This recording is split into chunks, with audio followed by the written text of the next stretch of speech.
तर शेतकरी बंधूंनो, भातकुली तालुक्यातील मलकापूर गावात आपण आहोत आणि सुमित भाऊ गुलाने यांचं हे संपूर्ण 8 एकरचं विजेता कापूस वाणाचं क्षेत्र आहे आणि पहिली वेचणी इथं सुरू झालेली आहे आता. बरोबर आहे मावशी? आहे ना, पहिलाच दिवस आहे.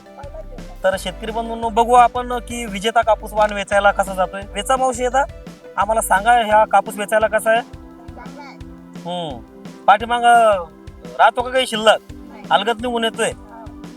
हा, शेतकरी मित्रांनो बघा, विजेता कापूस वाणाची एकदम अलगत अशी वेचणी या ठिकाणी होताना आपल्याला दिसत आहे. पाठीमाग कुठे राहत नाही आणि लवकर आल्यामुळं गुलाबी बोंडाळीचा धोकाही कुठं नाही. कुठं किडकं बोंड आहे का मावशी?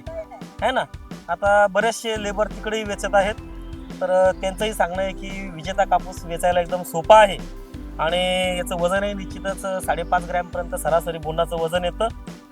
आणि बघूया शेतकरी बंधूंनो, बघा 3 फूट बाय 1 फुटावरच लागवड आहे. हे बघा, आता ह्या झाडावरचे जे फुटलेले बोंड आहेत बघा, एकदम पांढरा शुभ्र चांगल्या क्वालिटीचा कापूस आपल्याला या ठिकाणी दिसत आहे. आणि निश्चितच या ठिकाणी जवळपास 12-13 क्विंटल प्रति एकर उत्पादन मिळण्याची अपेक्षा विजेता कापूस वाणामध्ये आहे. तर मावशी, हा कापूस विजेता लावायला पाहिजे का आपल्या भागातल्या शेतकऱ्यांनी जास्तीत जास्त? लावायला पाहिजे ना. चला, धन्यवाद.